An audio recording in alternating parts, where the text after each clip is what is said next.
व्यवस्थापनाची समिती आहे, या समितीमध्ये मुख्यमंत्री आहेत, अर्थमंत्री आहेत, मात्र तिथं कधी उपमुख्यमंत्री किंवा नगरविकास मंत्री म्हणून एकनाथ शिंदेचं नाव दिसत नाही, त्यांना वगळण्यात आलेलं अशा प्रकारची चर्चा आहे. काय खरं तर याच्यामध्ये सर्वाधिकार मुख्यमंत्र्यांचे आहे, सत्य आहे, पण प्रघातानुसार उपमुख्यमंत्री त्याच्यात यावेत अशा प्रकारचं सातत्यानं राहिलेलं आहे. आणि त्याच्यामुळं खरं तर ते असायला पाहिजे होते, पण तो का नाही याचं उत्तर मला असं वाटतं राजकीय कारण याला आहे की अन्य काही कारण हे सांगता येणार नाही. परंतु एक आहे की एकनाथ शिंदे यांना याच्यातून वगळलेलं दिसतं, हे स्पष्ट आहे. यासोबतच जे उद्योगमंत्री उदय सामंत यांनी MIDCचे सचिव आहेत त्यांना पत्र लिहिले, त्यांनी अशी खंत व्यक्त केली का त्यांना जे महत्त्वाचे निर्णय घेतले जातात त्याबाबत कल्पना दिली जात नाही आहे आणि थेट त्यांना जे वरिष्ठ मंत्री असतील किंवा मुख्यमंत्री असतील त्यांच्याकडनं ते मुख्यमंत्र्यांचा जरी त्यांनी त्या पत्रामध्ये उल्लेख टाळला असला तरी त्यांनी खंत व्यक्त केली की त्यांना निर्णयाबाबत कल्पना दिली जात नाही.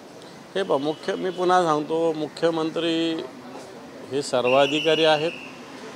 मंत्री ही व्यवस्था आहे, ही व्यवस्था पाळलीच पाहिजे मुख्यमंत्र्यांनी, अशातला काही भाग नाही.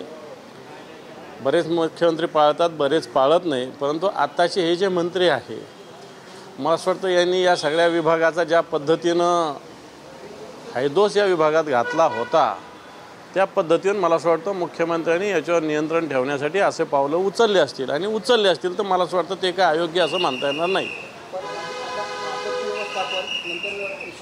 सामंतांनी दिलेलं पत्र याआधी पण जर बघितलं तर प्रताप सरनाईक यांनी ज्या एस टी महामंडळाच्या सगळ्या संदर्भात काम सुरू केलं तर ते कुठेतरी थांबवण्यासाठी सचिवांची तिथे निवड करण्यात आली. एकूणच त्या शिंदेच्या ज्या पक्षाला बाजूला करण्याचा किंवा कमी अधिकार करण्याचा सगळे प्रयत्न सुरू आहे. मला तरी वाटतं एस टी महामंडळ आणि परिवहन खात्याचा मंत्री ही स्वतंत्र व्यवस्था आहे. आत्ता पण आम्ही पाहत आलेलो आहे बऱ्याच वर्षानुवर्षे की महामंडळ एक स्वतंत्र व्यवस्था आहे आणि मंत्री एक स्वतंत्र. मंत्री काय फक्त एस टीचा नसतो, पूर्ण परिवहन खात्याचा असतो. परिवहन खातं तसं वॉस्ट आहे, फक्त एस टी महामंडळापुरतं मर्यादित नाही.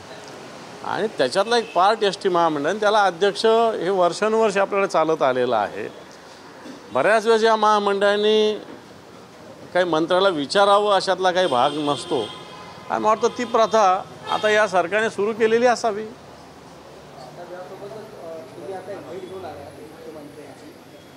काय कारण होतं? कारण तुम्ही आणि तुमच्यासोबत इतरही नेते होते, काय नेमकं कारण? अनेक राजकीय चर्चा झाल्या असल्याची माहिती समोर येते, विरोधकांकडून सुद्धा आता टीका होते, कसं वाटतं? मला असं वाटतं आता चर्चा काय झाली हे मीडियाला सांगितलं पाहिजे का, हा माझा पहिला प्रश्न आहे. मुख्यमंत्र्यांची भेट विरोधी पक्ष नेत्यांनी किंवा विरोधी पक्षाच्या नेत्यांनी घेऊ नये अशातला कोणताही भाग नाही. सुभाष देसाई साहेब, मिलिंद नार्वेकर साहेब आणि मी माननीय मुख्यमंत्र्यांना निश्चित भेटलो वेगवेगळ्या कामासाठी भेटलेलं. मला वाटतं त्या गोष्टी काही मीडियावर सांगण्याची आवश्यकता नाही. अमित ठाकरे यांना राज्यपाल कोट्यातून आमदारकी मिळू शकतात अशा प्रकारची चर्चा राज ठाकरे आणि मुख्यमंत्री यांच्यामध्ये झाली. कुठेतरी लोकसभेला जो पाठिंबा दिला होता त्याचं हे फळ मिळतं असं प्रमाणे सुद्धा म्हटलं जातं. काय वाटतं तुम्हाला? मला वाटत नाही राज ठाकरे साहेब हे काय असं स्वीकारतील किंवा एवढ्या एका आमदारकीसाठी कोणाच्या दारात जातील असं मला राजसाहेब जातील असं मला मुळीच वाटत नाही. आणि हेही काही करतील अशातला भाग नाही, कारण यांच्या पक्षामध्ये अनेक लोक वेटिंगमध्ये आहे.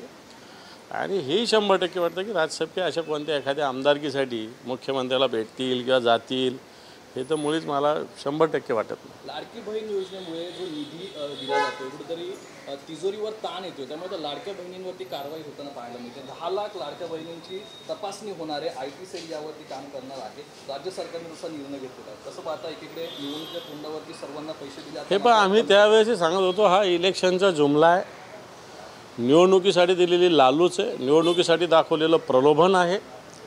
सरसकट जेवढ्या लाडक्या बहिणीचे फॉर्म आले तेवढे मंजूर केले गेले, त्यांना सरसकट मोठ्या प्रमाणात फंड दिला गेला.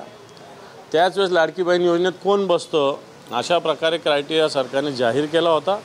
परंतु तो क्रायटेरिया न पाळता जे आलं त्याचा मंजूर केला आणि त्याला पैसे पाठवले गेले, कारण निवडणुकीला मतं पाहिजे होती. आता निवडणूक संपलेली आहे, मतं घेतलेली आहे आणि म्हणून आता याच्यातल्या या सगळ्या ह्याच्यात गाळणी होणार, नावालाच लाडक्या बहिणी उरतील अशा प्रकारची स्थिती निश्चित होणार। त्यावेळेस लाडके भाऊ, कोणी मुख्यमंत्री लाडका भाऊ योजना म्हणायचं, तर कोणी मुख्यमंत्री नाव काढून लाडका भाऊ, तो कोणी देवा भाऊ, काय काय नाव निघत होते त्यावेळेस। आता हे भाऊ या सगळ्या बहिणींना मला असं वाटतं अंगठा दाखवतात।